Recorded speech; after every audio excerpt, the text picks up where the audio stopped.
The CPR is different from neonatal resuscitation. Neonatal resuscitation means the procedures that are to be done after birth of a baby.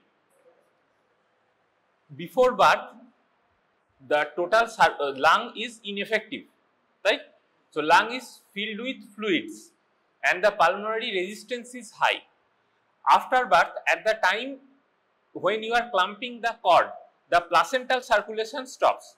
In utero circulation ke maintain kore placenta. So after birth je muhurte acha ke delivery emni normal delivery hawa dekhechis, normal ba cesarean section keu dekhechis to motamoti তোরা একটা করে তো দেখেছিস.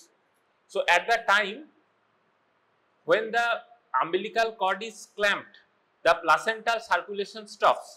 So that means there is no way of oxygenating oxygenated blood entering the baby's body. So at that time the lung has to inflate, otherwise there will be chances of hypoxia. যে মুহূর্তে তুই কর্ডটা clamp করছিস lung ইনফ্লেট হতে হবে কোনোভাবে, যদি না হয় there is no other way of oxygenation. যদি অক্সিজেনেশন না হয় then the aerobic respiration will turn into anaerobic respiration. Anaerobic respiration এর প্রোডাক্ট কি? lactic acid. That will cause acidosis, metabolic respiratory acidosis, and that acidosis or hypoxia at first affects which organ of the body is maximally dependent on oxygen, that is brain. Other organs are kidney and liver. So first problem will occur at brain. There will be, if the baby does not cry or if there is defect in oxygenation after birth, the first organ that will be affected is brain, and the timing of asphyxia, even if it is very short, then also it can cause some amount of injury to the brain. আচ্ছা, so এইটা যাতে না হয় তার জন্য একটা protocol আছে, যেমন অ্যাডাল্টের পেশেন্টের BLS basic life support, ACLS advance cardiac life support, same ঠিক তেমনি আমাদের নিওনেটে, এটা পেডিয়াট্রিকে নয়, এটা neonatal resuscitation protocol means after birth তুই যা যা করবি বাচ্চাকে রেসপিরেশন করানোর জন্য, that is covered in neonatal resuscitation. In অ্যাডাল্টে তোরা কেউ এসিএলএস বা বিএলএস এর কোনো ক্লাস হয়েছে? সিএমই হয়েছিল। সেখানে if you are getting any unconscious patients or if you are getting any patients যে দাঁড়িয়ে ছিল ধপ করে পড়ে গেল, the most likely the pathology is in heart, because the lung is already inflated, there may be some arrhythmia or sudden cardiac stoppage. So first response is start CPR, cardiopulmonary resuscitation. So you have to start CPR. CPR এর মাধ্যমে তুই কি করছিস, হার্টটাকে জোরে জোরে pump করছিস যাতে stimulate করে সে বিটটা ফিরে পায় কোনোভাবে, blood circulation টা হয় ব্রেনে। In neonate the problem is not in the heart, problem is in the lungs, because heart has been activated for 6 সপ্তাহ 10 সপ্তাহ 6 উইকস থেকে হার্ট বিট করা শুরু করেছে, হার্ট এই মুহূর্তে খারাপ হয়ে গেছে এমন কোনো প্রবলেম নয়, but lung function is going to B started after birth, so problem is in lungs. So in neonatal resuscitation, ventilation of the lung is more important than the beating of the hearts. যদি lung ventilate ঠিকঠাক করে তাহলে heartbeat করবে, যদি lung ventilate ঠিকঠাক না করে এমনি মায়োকার্ডিয়াম অক্সিজেন পাবে না, এমনি হার্টবিট করবে না। সো মানে অ্যাডাল্টের থেকে এটা ডিফারেন্স এখানে যে ওখানে আমরা আগে সিপিআর দেওয়া স্টার্ট করি, আগে আমাদের প্রাইমারি অবজেক্টিভ হচ্ছে হার্টটাকে চালু করা, আর এখানে আমাদের প্রাইমারি অবজেক্টিভ হচ্ছে লাংটাকে চালু করা, প্রাইমারি অবজেক্টিভ। আচ্ছা, এইখানে এনআরপিতে তোদের যেটা, আচ্ছা তোদের সেম কবে? 16 থেকে শুরু। তোরা কবে অবধি ক্লাস করবি? এক সপ্তাহ আগে অবধি। আচ্ছা, এখানে নিওনেটের যে টেবিলগুলো হবে তার মধ্যে একটা টেবিল কিন্তু নিওনেটাল রিসাসিটেশন প্রোটোকল এনআরপির মধ্যে থাকবে, একটা টেবিল, প্লাস তার মধ্যে থিওরি কোশ্চেন পড়তে পারে। সো সেই জন্যই এটা পড়ানো, প্রবাবলি দুটো ক্লাস লাগবে, একটা ক্লাসে হবে না, আগের ব্যাচেরও হয়নি, দুটো ক্লাস লাগবে। তো দুটো জিনিস পড়ানো যায়, একটা প্রোটোকলটা পড়তে হবে আর দুই ইনস্ট্রুমেন্ট গুলো চিনতে হবে। আচ্ছা, so as per guideline, every delivery should be accompanied by at least one trained individual who can equipped with at least up to steps of positive pressure ventilation কি সেগুলো পরে আসছি মানে প্রত্যেকটা ডেলিভারি একটা কোনো পেডিয়াট্রিশিয়ানকে অ্যাটেন্ড করতে হবে as per norm and he or she should be trained enough to go up to step of positive pressure ventilation যদি রিস্ক ফ্যাক্টর থাকে then 2 or more trained individual should be present before birth for solely managing the baby মানে যদি risk factor না থাকে at least একজন trend individual যদি risk factor থাকে তাহলে at least 2 or more trend individual থাকতে হবে আচ্ছা এবার কোন কোন বাচ্চাদের রিসাসিটেশন লাগে দেখা গেছে up to 85% babies they does not need any kind of resuscitation বাকি 15% এর মধ্যে only 5% needs positive pressure ventilation approximately only 2 to 3% needs intubation মানে intubation জানিস তো আমি এর পরে বলছি না হ্যাঁ only 2 to 3% needs intubation and 0.2 to 0.3% babies needs chest compression তাহলে অ্যাডাল্টে প্রথমেই চেস্ট কম্প্রেশন দিয়ে শুরু করেছিলি সবার চেস্ট কম্প্রেশন এখানে দেখ যে 15% রিসাসিটেশন লাগছে তারও 0.2 to 3% টোটালের মধ্যে আমার চেস্ট কম্প্রেশন লাগছে তো চান্সেস আর ভেরি লো অতদূর সাধারণত যেতে হয় না মোস্ট অফ দ্য কেসেসে আচ্ছা so what are the risk factors that are present what are the anticipating risk factors of a baby that should be anticipated risk factor preterm most important are low birth weight meconium stain amniotic fluid হ্যাঁ aspiration হয়েছে কি হয়নি সেটা তো পরে জানবি আর risk factor হচ্ছে মেকোনিয়াম স্টেন অ্যামনিওটিক ফ্লুইড আচ্ছা আর রেসপিরেটরি ডিস্ট্রেস বাচ্চার পেটে রেসপিরেশন নেয়নি আর ডিস্ট্রেস কি করে বুঝবি পেটে রেসপিরেশন নিয়েছে কি নেয়নি তো আরে বাত হওয়ার আগে বলছি তুই অ্যান্টিসিপেট কিভাবে করবি তোকে তো সেইভাবে প্রিপারেশন নিতে হবে আমরা এখনো বার্থ হয়নি জন্মায়নি fetal heart rate so fetal bradycardia or fetal distress any maternal risk factor antepartum hemorrhage eclampsia acha abruptio placentae maternal fever কি থাকলে হয় তাহলে congenital pneumonia congenital infection হতে থাকে maternal torch infection torch জানিস কি কি আছে বল কেউ একটা বল ওই তুই বল টর্চটাই চুপ কর তুই বল টর্চের ফুল ফর্মটা বল TORCH এই যে টর্চ লাইট জ্বলে সেই টর্চ রয় what is that T for toxoplasma and others তারপরে আর rubella C cytomegalovirus H HSV ঠিক আছে সো টর্চ ইনফেকশন আরো অনেক রিস্ক ফ্যাক্টর আছে সেটা লাগবে না সো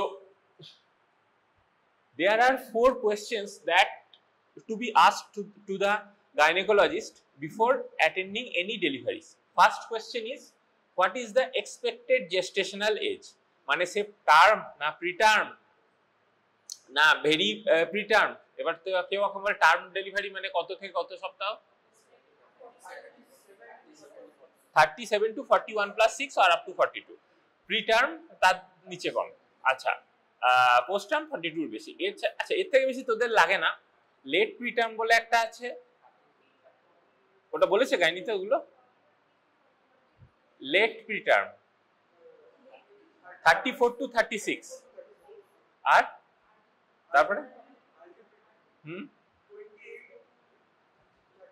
তোদের ওটা লাগে না তো আচ্ছা তোদের ওই ক্লাসটা এর আগের এসজিডি ক্লাস কি হয়েছে এবিজি হয়েছে ওকে আচ্ছা তোদের লো birth wait very low birth wait ওগুলো পড়িয়েছে কবে আমি বলে দিচ্ছি একবার জাস্ট ফর ইয়ে নরমাল বার্থ ওয়েট 2.5 থেকে 3.5 লো বার্থ ওয়েট 2.5 এর কম 1 কেজি থেকে 1.5 কেজি এটা হলে হচ্ছে VLBW very low birth weight less than 1000 gram হলে ELBW extreme low birth weight আর 3 কেজি 500 এর বেশি হলে large for date or macrosomia আচ্ছা আরেকটা কথা আছে সেটা হচ্ছে 750 গ্রামের কম হলে সেটাকে বলে ইনক্রেডিবলি লো বার্থ ওয়েট এটা জিজ্ঞেস করে না বাট ছেড়ে দেয় যাই হোক so 4 questions are to be asked first is what is the expected gestational age second is the amniotic fluid clear that means baby has passed meconium inside the utero or not. এটা কি indicate করে? Is the amniotic fluid clear? That means যদি হ্যাঁ meconium pass করেছে কি করেনি, যদি amniotic ফ্লুইডের মধ্যে ও মেকোনিয়াম পাস করে থাকে, জেনারেলি করে না, বাচ্চারা কখন স্টুল ইউরিন পাস করে বলতো? হ্যাঁ না, বার্থের পরে করে। এমনি জেনারেল ধর তুই বাচ্চাকে ভয় পাই দিলি, খুব বেশি ব্যথা দিলি বা কোনো ডিস্ট্রেসে আছে, সেই রিফ্লেক্সটা বাচ্চাদের ইউরিন স্টুল পাস করা ইজ এ রিফ্লেক্স অ্যাক্টিভিটি। তো দেখা গেছে যে এইগুলো যখন হয় বাচ্চাকে, অনেক সময় আমরা যখন ব্লাড বাচ্চাকে চ্যানেল করি বা কোনো প্রসিডিওর করি, সেই ব্যথা যখন হয় তখন বাচ্চা ইউরিন করে দেয়, স্টুল করে দেয়, that is A reflex activity. একটা তুই বড় বাচ্চাদেরও শুনে থাকবি যে ভয়ে পেচ্ছাপ করে দিয়েছে, এটা বড় বাচ্চাদের হয়, বাট নিউবর্নদের গোটাটাই রিফ্লেক্স। তো ইন ইউটেরো স্টুল পাস করার কথা নয়, but the baby has pass stool in utero, that means there has to be some distress that had occurred in utero for the baby. সেটা সিগনিফিকেন্ট হতে পারে, insignificant হতে পারে, but মানে in general যদি মেকোনিয়াম ভেতরে পাস করে, that means there has to be some risk factors or distress was present or is present. আচ্ছা, এবার বায়োকেমিক্যালি বলা যায় যে যদি ডিস্ট্রেস থাকে, that will cause acidosis to the baby in utero and that relaxes the anal sphincter, that's why the baby passes meconium. এবার meconium যে জিনিসটা সেটা খুব দেখবি হাতে নিয়ে দেখবি চটচটে একটা জিনিস, very thick viscid fluid kind of thing, normal স্টুলের মতো নয়, ডার্ক গ্রিন কালারের। সেইটা যখন অ্যামনিওটিক ফ্লুইডের মধ্যে থাকছে, সেটাই সে খাচ্ছে, নর্মালি সেটাই তো মুখে যায়, সেইটা থেকে যদি লাং যতক্ষণ ইনফ্লেট করেনি ততক্ষণ কোনো অসুবিধা নেই, পেটে যাচ্ছে, পটি দিয়ে বেরিয়ে যাচ্ছে, কোনো অসুবিধা নেই। যেই ধর মুখে আছে বা ভেতরে ঢুকে আছে, যেই মুহূর্তে লাংটা ইনফ্লেট করলো, ওইটাকে যদি ও লাঙে চলে যায়, that will cause problem, that can lead to meconium aspiration syndrome. কেন? কারণ লাংটাকে ফুলতে হবে, যদি চটচটের জিনিসটা লাঙের অ্যালভিওলার গায়ে লেগে থাকে, সে আর ফুলতে পারবে না, সেই জায়গাগুলো লাং অ্যালভিওলাইগুলো অ্যাটেলেক্টাসিস হয়ে যাবে। So that is a risk factor. So that's why you have to ask, is the amniotic fluid clear and what is the expected gestational age? Expected gestational age তুই মোটামুটি বুঝতে পারবি যে যদি যত প্রিটার্ম হবে তত there is increased chances of resuscitation measures, and are there any additional risk factors present? Additional risk factors means maternal fever, eclampsia, pre-eclampsia, maternal hypothyroid, maternal diabetes, maternal antepartum hemorrhage, etc., etc. And what is our umbilical cord management plan? Umbilical cord management plan means delayed cord clamping. So how much to be delayed? 30 to 60 seconds. তাই তো বলেছে তো কমেন্টে, কি বলেছে? হ্যাঁ, 1 to 3 মিনিটটা আমাদের মানে কি বলবো, ওটা কমিউনিটি মেডিসিনে ওরা বলে, আমাদের যত, ওটা কমিউনিটি মেডিসিন বইয়ে 1 to 3 মিনিট লেখা আছে, বাট আমাদের যত পেডিয়াট্রিক্স বই, সে বাইরের বই হোক বা ইন্ডিয়ান বই, সেখানে 30 to 60 সেকেন্ডস লেখা আছে। So what is the advantage of delayed cord clamping? Extra 50 ml almost blood that can go to the baby and that will decrease the chances of anemia. আচ্ছা, plus increase the chances of oxygenation. So তাহলে আমাদের delayed cord clamping করতে হবে, যেই মুহূর্তে বাচ্চা বেরিয়ে গেল সঙ্গে সঙ্গে কর্ডটা কাটবো না বা ক্ল্যাম্প করবো না। So delayed cord clamping যখন, এবার তুই আমাকে বল যে ডিলেড কর্ড ক্ল্যাম্পিং আমি কখন করব না? RH ইনকম্প্যাটিবিলিটি, বল বল HIV, আচ্ছা সেটা একটা হলো। আর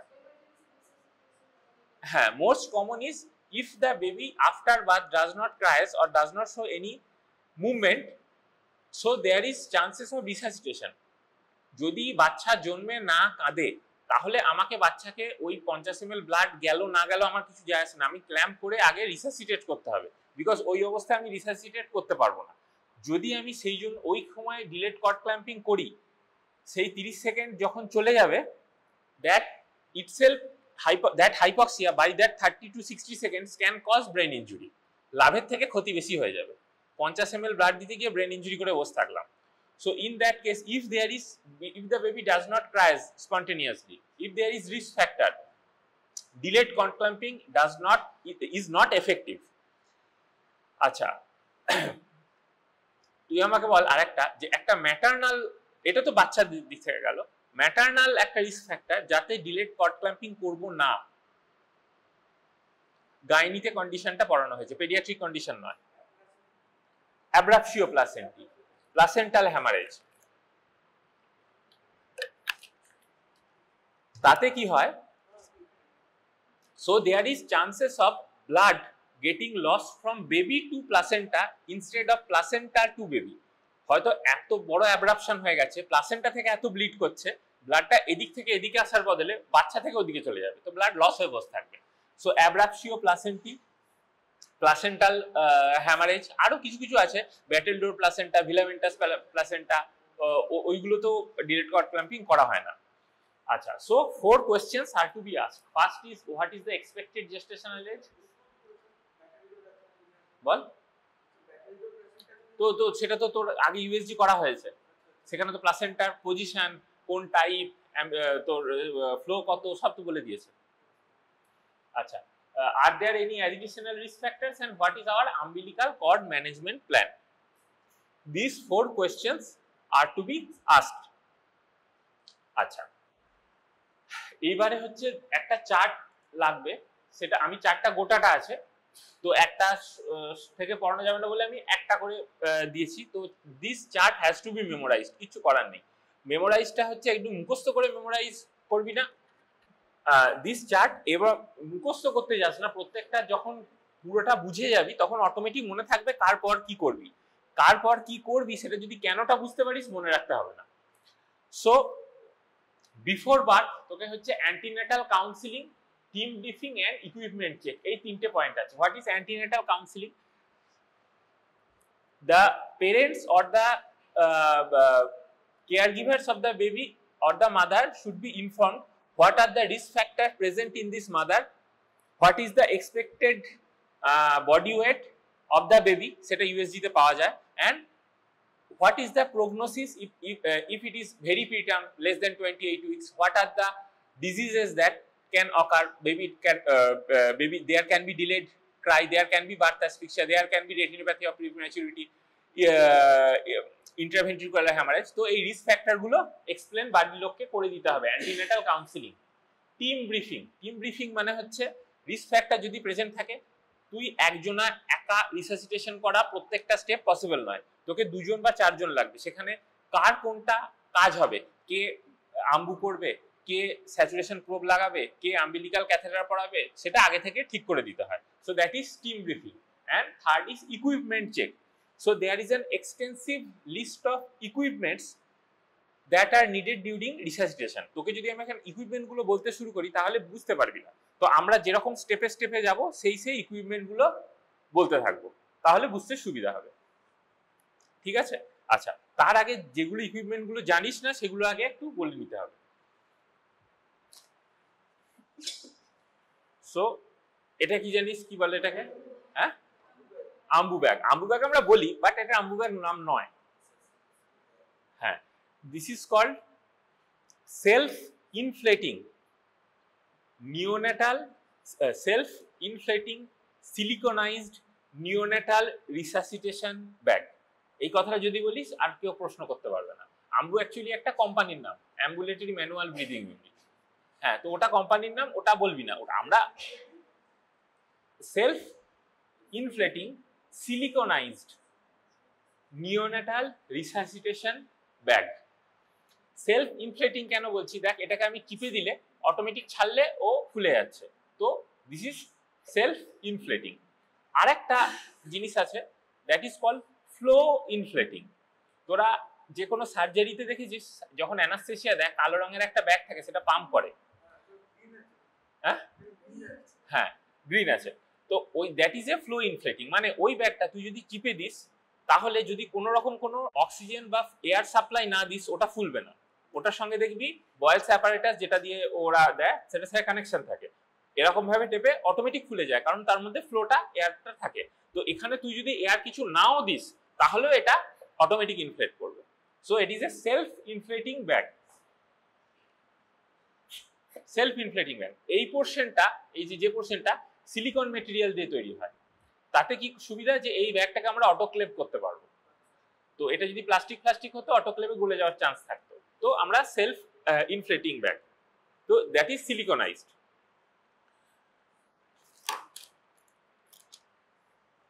আচ্ছা, বিভিন্ন সাইজের পাওয়া যায়, 240 ml 240 ml থেকে শুরু করে 750 ml অবধি পাওয়া যায়। এই সাইজটা নর্মালি আমরা প্রিটার্মে ইউজ করি 240 ml। এই সাইজটা আমরা নর্মালি টার্ম বেবিতে ইউজ করি। দেখ সাইজে ছোট বড় বুঝতেই পারছিস, ব্যাপারটা একই। আচ্ছা, এখানে কিছু ভালভ সিস্টেম আছে যেটা তোকে ইনস্ট্রুমেন্টের টেবিলে এটাকে ধরানো হয়। সো এই পোর্শন দিয়ে আমরা এয়ার ঢুকতে চাই। সো এইখানে একটা নজল দেখছিস, এইখানে হচ্ছে আমরা অক্সিজেন পাইপটাকে লাগাবো। অক্সিজেন পাইপ আমরা লাগাতেও পারি, নাও লাগাতে পারি, বাট লাগালে ভালো। তো যদি আমি নাও লাগাই তাহলে এখান দিয়ে নর্মাল এয়ার ঢুকবে, যদি লাগাই তাহলে আমি যে এয়ারটা ঢোকাচ্ছি সেটা এইখানে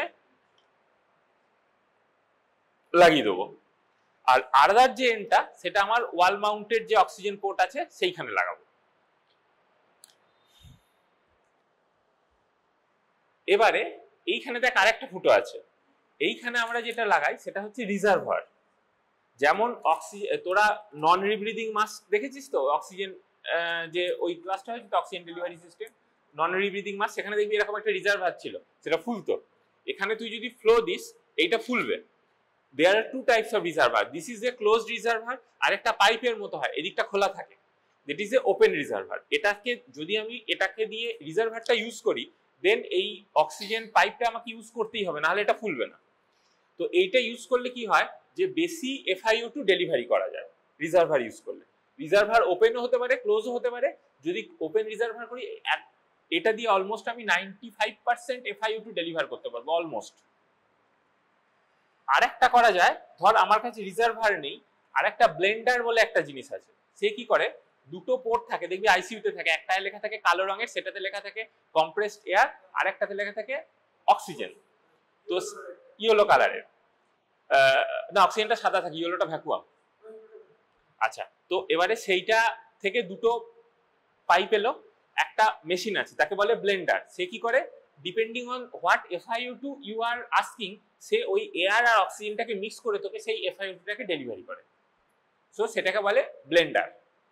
তো তুই যদি ব্লেন্ডারে করে অক্সিজেন দিস তাহলে তুই যে FiO2 দিতে চাস স্পেসিফিক্যালি সেটা দিতে পারবি।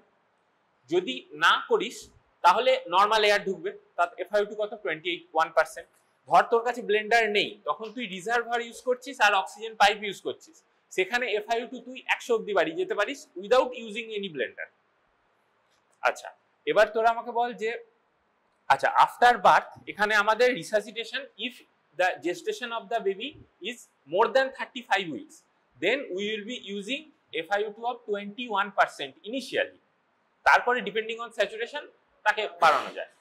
Initially if the gestation is less than 35 weeks, then FiO2 initially we want to use is in between 21 to 30%. এটা দেখিস না, তুই শুধু এইটা দেখ, target saturation oxygen level, less than 35 weeks gestation 21 to 30%, more than 35 weeks gestation 21% of oxygen. আচ্ছা, এইবারে তোরা আমাকে কেউ বল, পেটের ভেতর যে ব্লাডটা পায়, পেটের ভেতর একটা বাচ্চার তোর স্যাচুরেশন কত এখন মাপলে কত আসবে? SpO2 97% নেব। বাচ্চার পেটের ভেতর কত থাকে? কম থাকে। কত কম থাকে? ওই যে লেখা আছে লেস দেন 60%। তাদের ক্ষেত্রে কিন্তু বাচ্চার যদি পেটের ভেতর আমরা স্যাচুরেশন মনিটর করতে পারতাম তাহলে স্যাচুরেশন দেখাতো ওই 55 to 60%। তো আফটার বার্থ সঙ্গে সঙ্গে 97% হবে না। তো লাং ইনফ্লেট যে মুহূর্তে করে শুরু করলো, this is the call the target oxygen saturation. মানে এই after birth 1 minute 2 minute 3 minute 4 minute 5 মিনিটে এই অক্সিজেন স্যাচুরেশনটা যদি থাকে তাহলে আমরা খুশি, অসুবিধা নেই। 1 মিনিটে 60 to 65%, 2 মিনিটে 65 to 70, 5 করে বাড়িয়ে যায়। 3 মিনিটে 70 to 75, এই করে 5 মিনিটে 80 to 85, 10 মিনিট পরে 85 to 95%। তো this is called the target oxygen saturation. মানে একটা আফটার জন্মানোর পরে আমি সঙ্গে সঙ্গে যদি আমি প্রোব লাগাই, হয়তো দেখা যাবে স্যাচুরেশন 65%, বাট ওটাই ওর ওই মুহূর্তে নর্মাল। বেশ, আচ্ছা, সো এবারে হচ্ছে দেখ এখানে একটা ভেতরে এই বাইরেটা নীল মতো একটা জিনিস আছে, দরকার আমি খুলে দেখাচ্ছি। নীল মতো একটা জিনিস পাচ্ছিস, দিস কল ইনলেট ভালভ। এ কি করে, হাওয়াটা যদি আমি এদিক থেকে দিই ভেতরে ঢুকতে দেবে, এটা যখন আমি প্রেসার করছি এদিকে বেরোতে দেবে না। এই ভালভটা এয়ারটা এদিক দিয়ে ঢুকতে দেবে, কিন্তু এদিকে আর আমি যখন প্রেসার করছি এদিকে বেরোতে দেবে না, সে এদিকে বেরোবে এয়ারটা। So this is the inlet valve, this is the main body. আর এইখানে দেখ গোল রিং মতো চারিদিকে একটা ভালভ আছে, আর আমি এটা টিপছি, দেখ একটা ভালভ এইখানটা ইয়ে করবি, দেখবি খুলছে বন্ধ হচ্ছে মুখের মতো। হাতে দেবো তোদেরকে, সব দেখবো, হাতে দেবো, অসুবিধা নেই। দেখ একটা ভালভ খুলছে বন্ধ হচ্ছে মুখে। This is called inspiratory valve or fish mouth valve. মাছের মুখ যেরকম ভাবে খোলে বন্ধ হয় সেরকম। আর এইটা যখন তুই বাচ্চাকে দিচ্ছিস, তো এটা ইন্সপিরেশন বাচ্চাকে দিচ্ছে, টেপার সময় ঢুকছে, তো that is called inspiratory valve. আর তার চারিদিকে যে নীল মতো যে ভালভটা দেখতে পাচ্ছিস গোল করে, that is the expiratory valve. আচ্ছা, এইখানে পেছনে আরেকটা ভালভ আছে, this is called safety valve or pop off valve, POP pop OFF off valve. This valve is called pop off valve. আচ্ছা, প্রেসার কুকারে একটা তো সিটি থাকে, আর একটা কি থাকে, সেফটি ভালভ। সেফটি ভালভ কি করে, যখন যদি আমার সিটিটা যেটা দিয়ে প্রেসার রিলিজ হচ্ছে সেটা যদি বন্ধ হয়ে যায়, তাহলে তো না হলে তো বাস্ট হয়ে যাবে, সেফটি ভালভটা আগে খুলে যায়।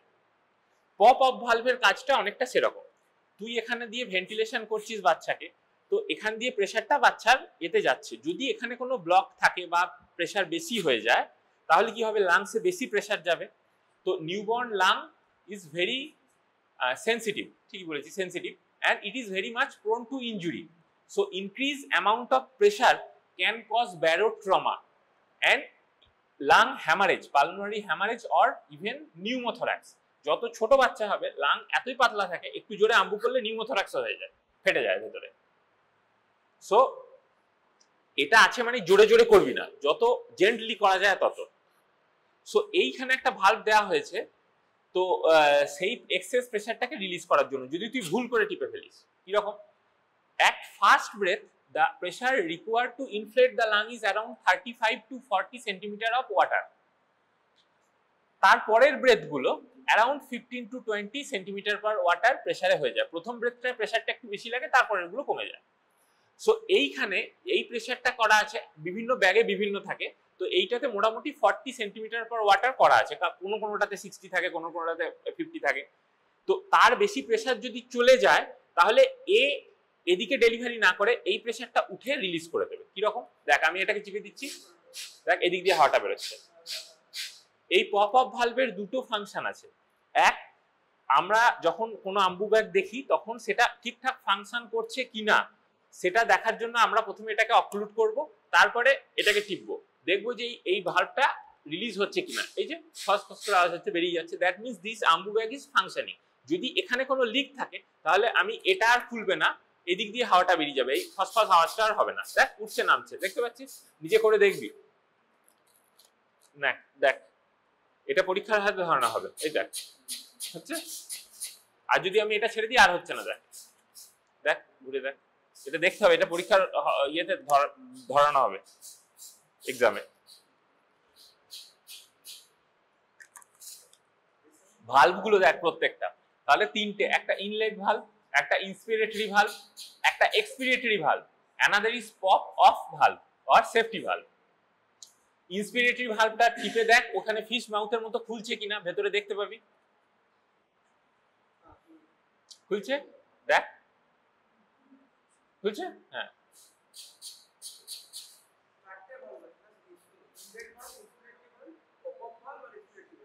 হ্যাঁ, আমাদের যেটা ব্রিদিং দেওয়ার জন্য তিনটে লাগে, ইন্সপিরেটরি, এক্সপিরেটরি, পপ আপ ভালভ। আরো অনেক আম্বু ব্যাগে আরো ভালভ থাকে, সেগুলো পরে আসছি, দেখ। আচ্ছা, ওটাকে হাতে নিয়ে দেখতে হবে, ওটা কিন্তু পরীক্ষার হলে তোকে আম্বু এই ম্যানিকিন দিয়ে ডেমো করে দেখাতে বলে, সেটা আমি দেখাবো, পরে আসছি। আচ্ছা, another instrument is called mask. এই যে মাস্ক এরকম হয়, সো এই মাস্কটা ওই আম্বু ব্যাগের মুখে লাগানো হয়, লাগিয়ে আমি দেখিয়ে দেবো। So there are two types of mask. এটা একটা প্রি টার্ম মাস্ক, ছোট, এটা টার্ম, যেটা ছোটটা ছোট আম্বু ব্যাগের সাথে, বড়টা বড় আম্বু ব্যাগের সাথে লাগে। আম্বু ব্যাগ বলছি, তোরা পরীক্ষায় বলিস না, ঠিক আছে। আচ্ছা, two types of mask is there, one is cushioned, one another is non cushioned. এই যে এইটা দেখতে পাচ্ছিস, that is cushioned, এই পোরশনটা রিং এর মতো, সেইটা that has to be applied over baby's mouth and nose and eyes should not cover. তোকে দেখতে হবে নাক আর মুখ যেন কভার করে, চোখটা যেন কভারড না হয়। একটা আমাকে ব্যাগ দে, দে ওটা দে।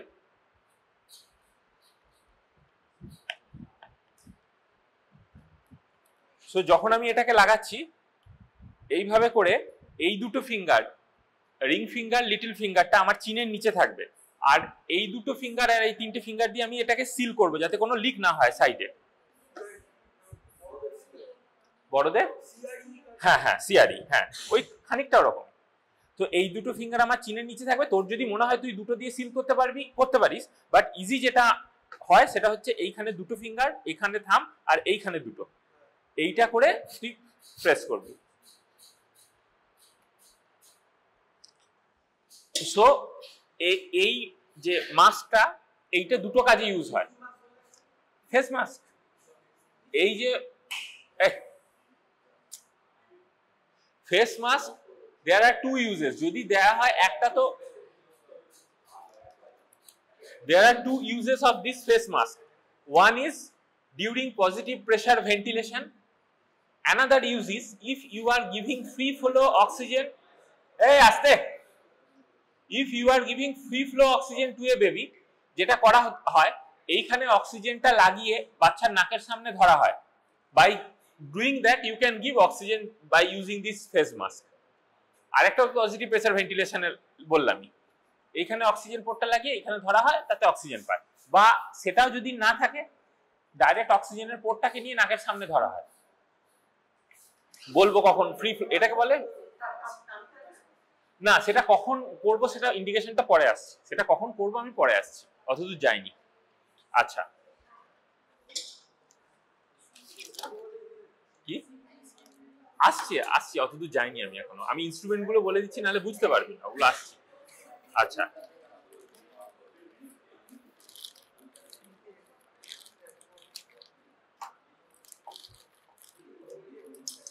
what is this instrument?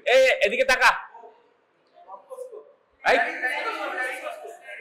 laryngoscope. This is called laryngoscope. This is the handle and this is the blade. আচ্ছা, blades are of two types. One is straight blade, another is curved blade. Straight blade টাকে কি বলা হয়? আরেকটা নাম আছে। এটা কি স্ট্রেট না কার্ভ? কে স্ট্রেট বলছিস, কে কার্ভ বলছিস বল? এটা স্ট্রেট ব্লেড, এই কার্ভটাকে ধরা হয় না। এটা স্ট্রেট ব্লেড, যেটা আসল কার্ভ সেটা এখান থেকে বেঁকে এরকম আসবে। তো আমরা নিওনেটদের সবসময় স্ট্রেট ব্লেড ইউজ করব, আমরা কোনোদিন কার্ভ ব্লেড ইউজ করি না। So in neonatal resuscitation protocol or in neonates always use straight blade. Straight ব্লেডের আরেকটা নাম আছে, সেটা হচ্ছে মিলার্স। আর কার্ভডের আরেকটা নাম আছে কি, কে জানিস? ম্যাকিনটশ। ম্যাকিনটশ যেটা করিস, হ্যাঁ ও মানে ওই সেম নাম আর কি। তো straight blade, Miller and Macintosh. আচ্ছা, so this is the straight blade. হ্যাঁ, গন্ডগোল করিস না। সো এখানে বিভিন্ন সাইজের হয়, 0, 00, 1, 2 লাইক দ্যাট। নর্মাল নিওনেটাল রিসাসিটেশনে we use two sizes, 0 and 1। Very preterm যদি হয় তাহলে হয় 00 ইউজ করি। দেখ এইখানে একটা কত সাইজ সেটা এখানটায় লেখা থাকে, এটা যেমন 0, এটা 1, হাতে যখন দেবো দেখবি 0, 1 এরকম। আর একটা দেখ এখানে মিলার MIL লেখাই আছে, মিলার MIL ফর মিলার আর কি, এটাতে এম লেখা আছে বাট মিলার লেখা নেই। ম্যাকিনটশ না, এটা মিলারই। মানে অনেক জায়গায় লেখা থাকে, অনেক জায়গায় লেখা থাকে না। আচ্ছা, এবার আমাকে দুটোই স্ট্রেট, দুটোই নিওনেটে আমরা কার্ভ ইউজ করি না। আচ্ছা, তো এবার বল হচ্ছে যে আমরা এটা হচ্ছে হ্যান্ডেল, এর ভেতরে কি আছে? ব্যাটারি। এই যে নর্মাল ব্যাটারি আছে।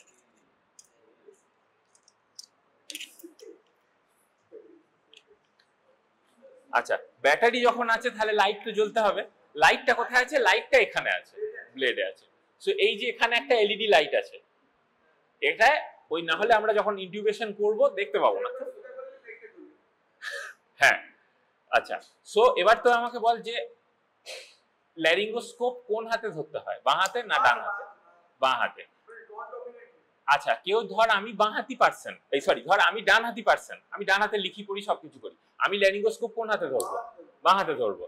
এবার ধর ও হচ্ছে লেফটি পার্সন, ও বাঁ হাতে ব্যাট করে, বাঁ হাতে লেখে, সব করে, তাহলে তুই কোন হাতে ধরবি বল? ভুল, সেও বাঁ হাতে ধরবে, সেও বাঁ হাতে ধরবে।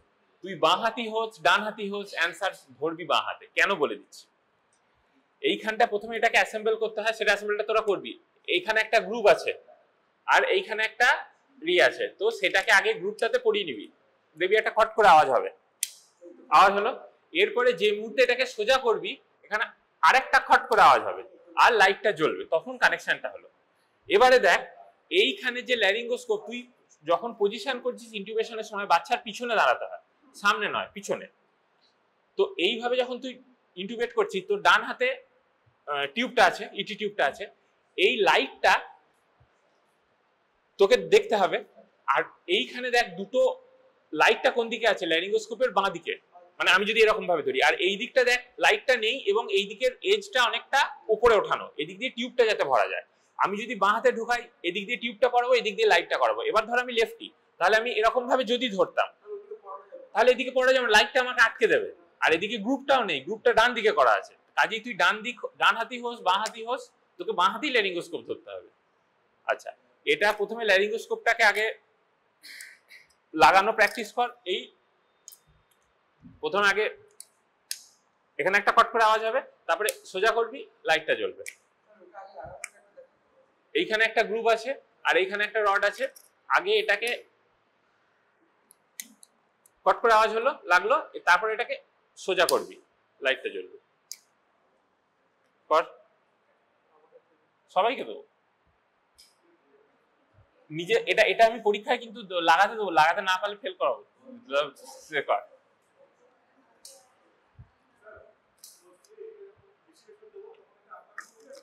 যদি ধর ওটাতে প্রেসার সেট করা আছে পপ আপ ভালভে, ধর কোনো একটা আম্বু ব্যাগের 50, তুই যদি 50-এর বেশি প্রেসার হাতে দিয়ে ফেলিস, ওইটা খুলে যাবে।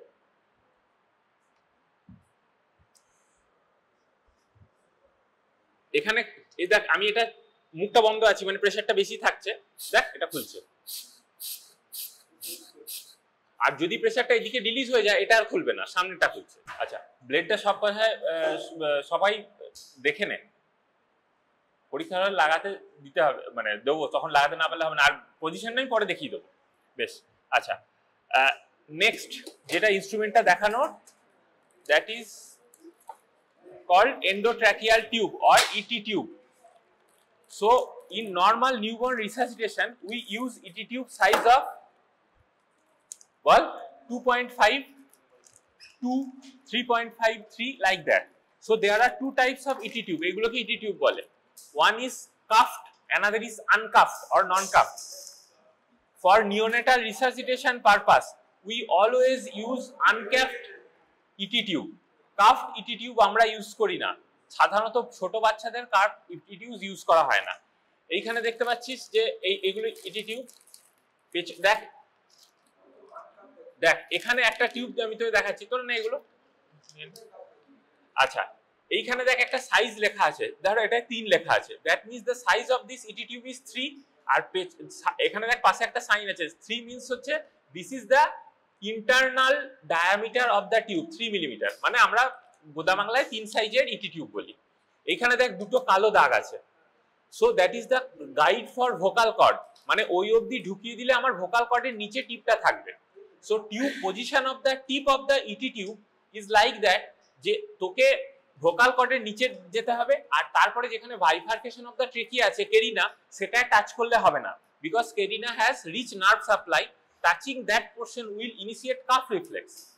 So মোটামুটি T2 vertebral লেভেলে থাকতে হয়, at the level of, ball T2 তে স্টার্নামের কোন লেভেল হয়, junction of manubrium and body. So ওইখানে তোর tip of the ET tube should be present. আচ্ছা, ইটি টিউবের সাইডে দেখ একটা লম্বা করে নীল রঙের দাগ করা আছে, this is the radio opaque line, মানে এক্সরে করলে আমরা ওই দাগটা দেখে বুঝতে পারবো যে কোনখান অবধি ইটি টিউবটা আছে। তারপরে দেখ এখানে 7, 8, 9, 10, 11, 12 করে মার্কিং করা আছে। তো সেটা যে যখন আমি ওখানে যাব তখন বলবো তখন ওই মার্কিংটার ইম্পর্টেন্স কি। So this is uncuffed ET tube. এইখানে তোকে একটা অ্যাডাল্ট ইটি টিউব দেখাচ্ছি। হ্যাঁ, this is the cuffed ET tube. কাফটের কি আছে, এখানে দেখ আলাদা একটা পোর্ট আছে, সেখান দিয়ে সিরিঞ্জে করে হাওয়া ভরা যায়। সিরিঞ্জে করে একটা হাওয়া ভরে এইখানে একটা বেলুন আছে ডগের কাছটা। That balloon gets inflated when you push the air through this. বেলুনটা ইনফ্লেট হলে সুবিধা কি হচ্ছে, যে ভোকাল কর্ডের নিচে ইটি টিউবটা দিয়ে বেলুনটাকে ইনফ্লেট করছিস, তাহলে টানলে আর হুট করে বেরোবে না, কারণ বেলুনটা ফুলে আছে। বাচ্চাদের আমরা কাফড ইটি টিউব ইউজ করি না, বিকজ দ্যাট যদি করতাম বাচ্চাদের ট্রেকিয়া খুব সরু হয় and that internal mucus of the trachea is highly sensitive. যদি আমরা বেলুনটা ফুলিয়ে রেখে দিই, that can cause pressure necrosis of the surrounding tracheal mucosa. Later on that can cause subglottic stenosis. যখন ওটা হিল করবে সাবগ্লটিক স্টেনোসিস হয়ে যাবে, শুরু হয়ে যাবে এয়ারওয়েটা। ল্যারিঞ্জিয়াল ইডিমা হতে পারে অ্যাকিউট স্টেজে। তো so in neonates we always use non cuffed ET tube. দেখলি ইটি টিউব সব দেখেছিস, সবাই দেখেছিস? যা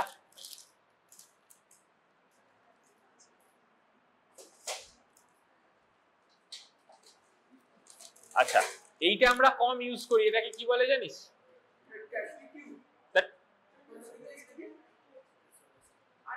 ন্যাসোগ্যাস্ট্রিক টিউব মানে হচ্ছে রাইস টিউব। দেখেছিস এটা? এটা কি কল, দেখ তোর নামেই বলা আছে, দেখ নামেই আছে, যেটা তুই ওরোগ্যাস্ট্রিক বা নেসোগ্যাস্ট্রিক বলছিস, মানে ওরাল থেকে শুরু হবে স্টমাক অবধি যাবে। এর কি সাইজ অত বড় আছে যে স্টমাক অবধি যাবে? কত দূর অবধি যাবে? এই অবধি যাবে। This called oropharyngeal tube. মুখ থেকে শুরু করে ফ্যারিংস অবধি, এর থেকে বেশি যাবেই না। So this is called oropharyngeal tube. এইটা এটা এখানে বেঁকা আছে, একটু curve. This curvature is in line with your curvature of the tongue. টাংটা যেরকম যাচ্ছে সেই কার্ভেচারের সাথে অ্যালাইন। এটাতে আমাদের কি হয়, এটা ঢুকিয়ে অনেক সময় সিক্রিশন গুলো দেখা যায় না, ইজি টু দেখা সোজা হয়, সাকশন করা হয়। এটা আমরা কম ইউজ করি। Is called oropharyngeal airway. বেশ, আমাকে সাইজ বিভিন্ন আছে ডিপেন্ডিং অন ইয়ে। বাচ্চাদের এত বড় ইউজ করা হয় না, এটা বড়দের। তুই আমাকে ইটি টিউব গুলো দে, ইয়েগুলো দে। এটা আরেকটা প্লেট।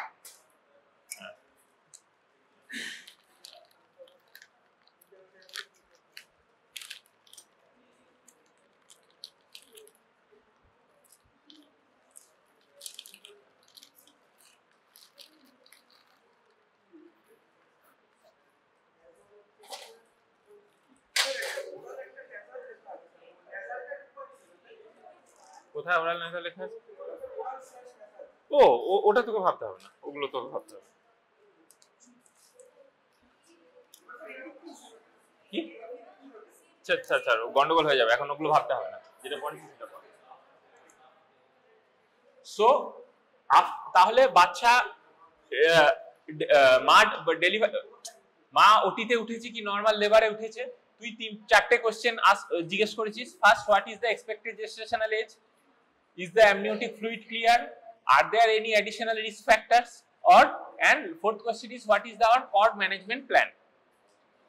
তারপরে তুই 3টে কাজ করেছিস, antenatal counselling, team briefing and equipment check. এগুলো সব হয়ে গেছে, তোর কি কি ইকুইপমেন্ট আছে তুই দেখে নিয়েছিস।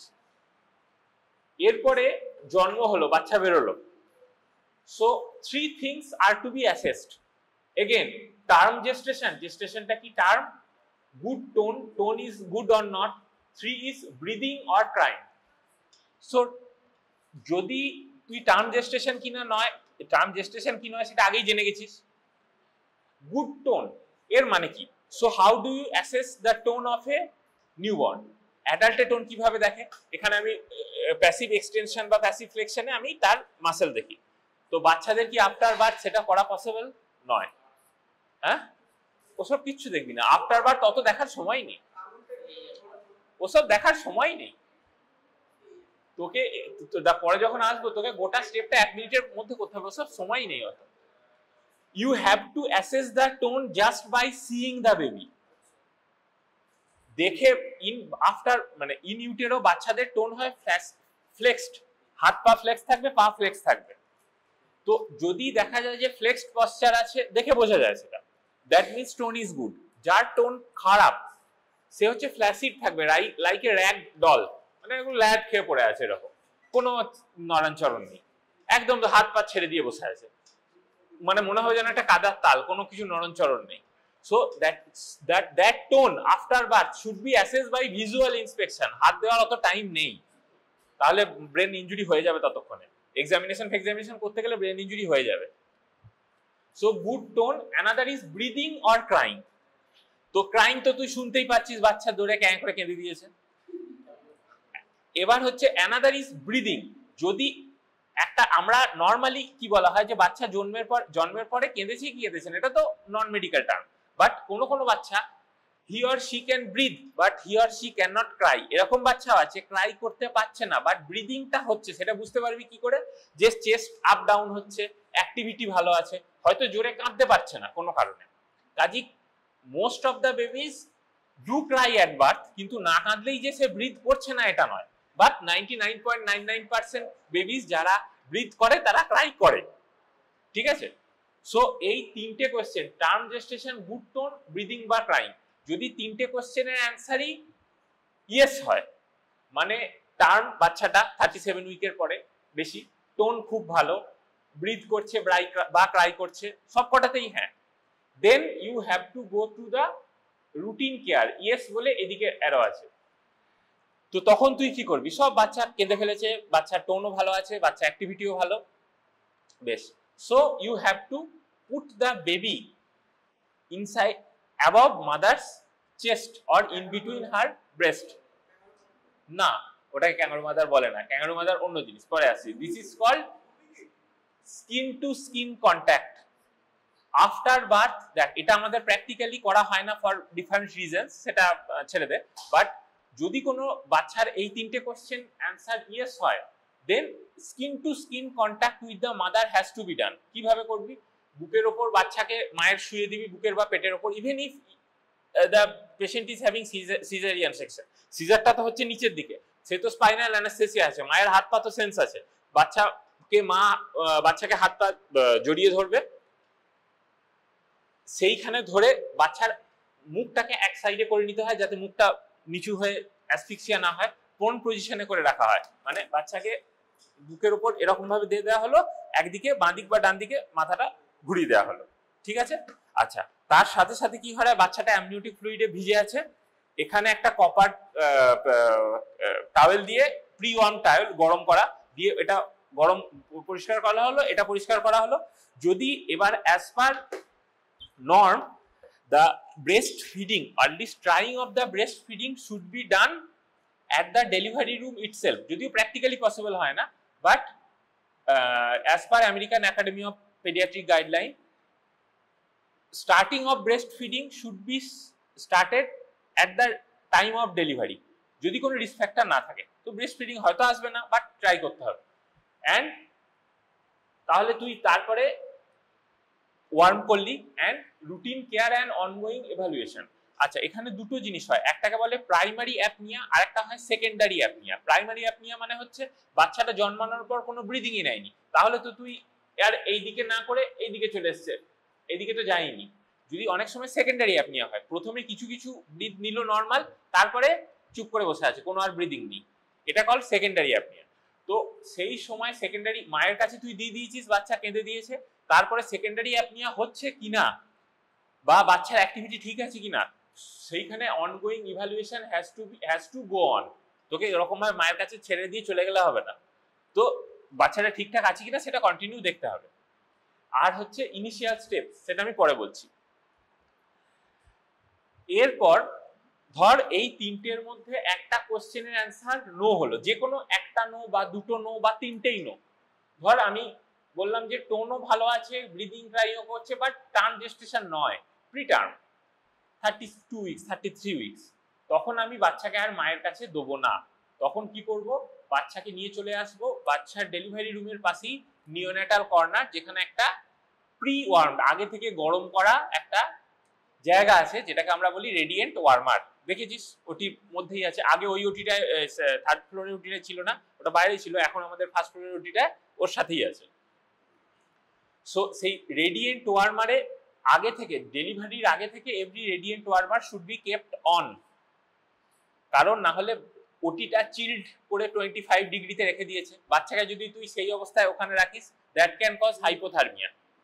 সো সেইখানে এবার ওখানে দেখবি দুটো মোড আছে, একটা ম্যানুয়াল মোড, একটা সার্ভো মোড। সো এখানে বিফোর বার্থ ম্যানুয়াল মোডে 100% হিটার আউটপুটে around 20 to 30 minutes before delivery ওটা অন করে রেখে দিতে হয়, যাতে ওইখানে যে কাপড়গুলো আছে, লিনেনটা আছে বা সারাউন্ডিং গরম হয়ে থাকে, না হলে বাচ্চাকে যে মুহূর্তে নিয়ে যাবে হাইপোথার্মিয়া হবে, কারণ গরম হতে সময় নেয়। সো সেইখানে এই তিনটের মধ্যে একটা কোশ্চেনও যদি নো হয়, তাহলে আমরা প্রথমে ওই নিউবর্ন কেয়ার কর্নারে নিয়ে চলে যাব। সেখানে কি করব, ওয়ার্ম মানে ওই রেডিয়েন্ট ওয়ার্মারের নিচে নিয়ে এলাম। Second is drawing.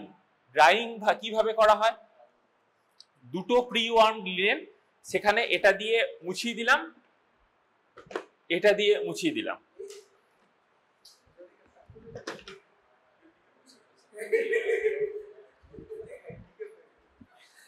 তো এবারে আচ্ছা এখানে একটা জিনিস দেখার, সেটা হচ্ছে this drawing, if the gestation of the baby is less than 32 weeks, then there is no scope for any drying. সেখানে একটা প্লাস্টিকের ব্যাগ পাওয়া যায়, নিওনেটাল রিসাসিটেশনের প্লাস্টিকের ব্যাগ, গোটা বাচ্চাটাকে মাথাটাকে বাদ দিয়ে সেই প্লাস্টিক ব্যাগের মধ্যে ভরে দেওয়া হয়। এটা ইয়ার্কি মারিস না, তোকে আমি নেক্সট যখন স্টেপে যাবো, এটা এই ক্লাসে আজকের মধ্যে হবে না, তখন তোকে আমি ছবি দেখাবো হোয়াট ইজ ডান। কেন করা হয়, বিকজ তাদের দেখা গেছে সেই প্রিটার্ম বাচ্চাদের যাদের 32 উইকস এর নিচে ডেলিভারি, যদি তোর কাছে সেই ব্যাগ অ্যাভেলেবেল থাকে, ব্যাগটা কিছুই নয়, নর্মাল প্লাস্টিকের স্টেরাইল ব্যাগ, এটার মধ্যে ঢুকিয়ে দেওয়া হয়, মাঝখানে উপরটা একটা ব্যাগটা ফুটো থাকে যাতে মুখটা বেরিয়ে থাকে, তো আর এখানে একটা ওই জিপের মতো একটা লাগানো থাকে যাতে গোটা বডিটা কভার হয়ে থাকে। তাতে কি হয়, ইভাপোরেটিভ ফ্লুইড হিট লসটা হয় না, প্লাস্টিক ব্যাগের মধ্যে থাকছে, ইভাপোরেটিভ হিট লসটা হয় না সেই। আর যদি তার থেকে বেশি জেস্টেশনে হয়, তাহলে তুই ড্রাইং মপিং করলি। বিভিন্ন কোম্পানি হয়, তো যেটা আমরা যেটা আমাদের বইতে লেখা আছে, কোম্পানির নাম তো তুই বলতে পারবি না।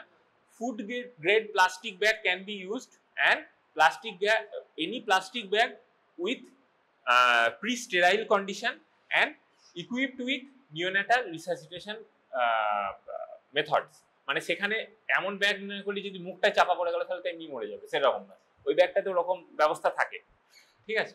আচ্ছা, তো এটা হলো drawing.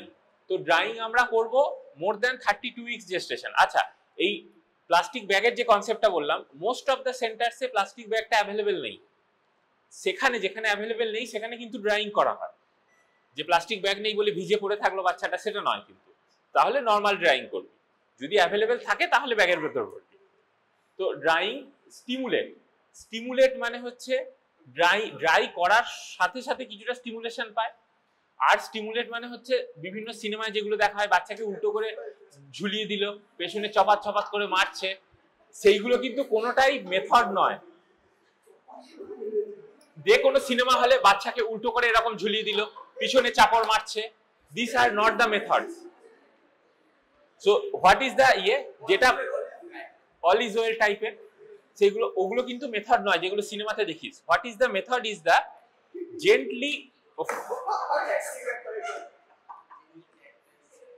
gently rubbing of the trunk, back, trunk মানে এটা, back and extremities।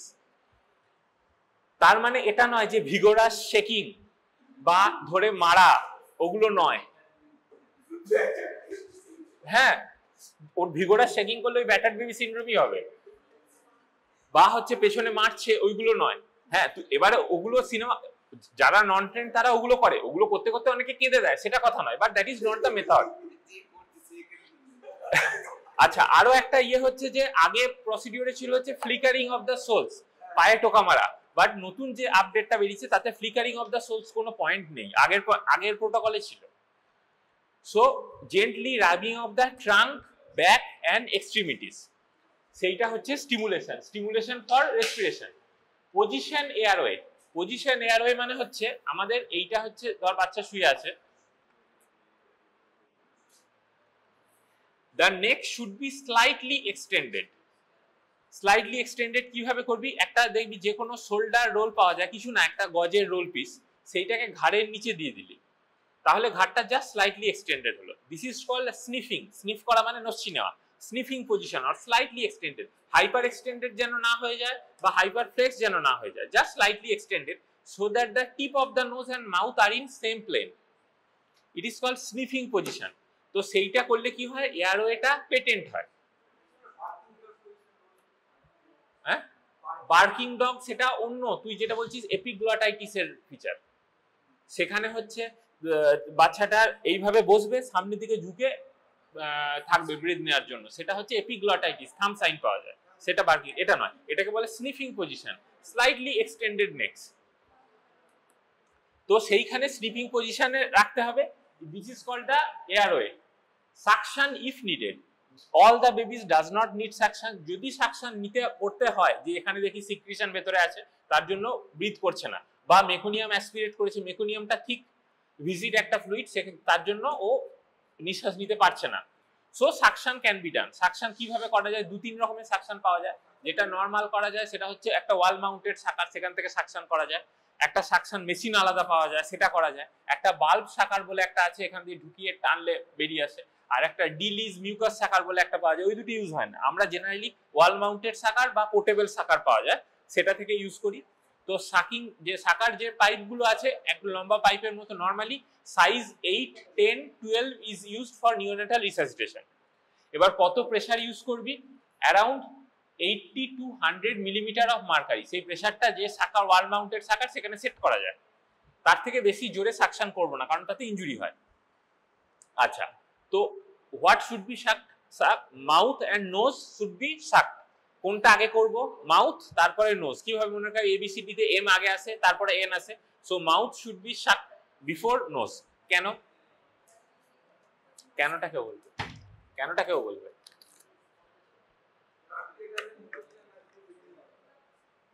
উল্টো বললি, মানে আমি যদি নাকটা আগে টানতাম তাতে কি অসুবিধা হতো? বেরোতো না, ঢুকতো। বল, বাচ্চা তো টানছে, ব্রিথ ইন করতে চেষ্টা করছে, ধর মুখে অনেক কিছু জমে আছে, তুই নাক দিয়ে ঢোকালি, স্টিমুলেট করলি, ও মুখ দিয়ে ব্রিথটা করবে, যেটা ছিল সেটা আরো লাংসে চলে গেলে অ্যাসপিরেট হয়ে গেল। সেই জন্য আগে মাউথটাকে ক্লিয়ার করতে হয়, তারপরে নাকটা, কারণ নাকে বেশি খোঁচাখুচি করলে ব্রিদিংটা বেশি স্টিমুলেট হয়। আর এত জোরে ভেতরে ঢোকাবি না যে সাকশন পাইপটা যে একদম পোস্টেরিয়র ফ্যারিঞ্জিয়াল ঢুকে একদম স্টমাকে চলে গেল, অতটা নয়। মানে যতটুকু ঢোকাতে হবে অ্যারাউন্ড 4 to 5 সেন্টিমিটার, এর থেকে বেশি ঢোকাবার দরকার নেই। So mouth should be sucked before nose. তার কারণ হচ্ছে যদি নোজ আগে করি, মাউথে যদি কোনো মেকোনিয়াম বা মেটেরিয়াল থাকে, সেটা ব্রিথ ইন করতে গেলে অ্যাসপিরেট করে যাবে। So warm, dry, stimulate position airway, suction if needed. যদি দেখিস যে সাকশন দরকার, ফ্লুইড আছে, সাকশন করবি, না হলে করবি না।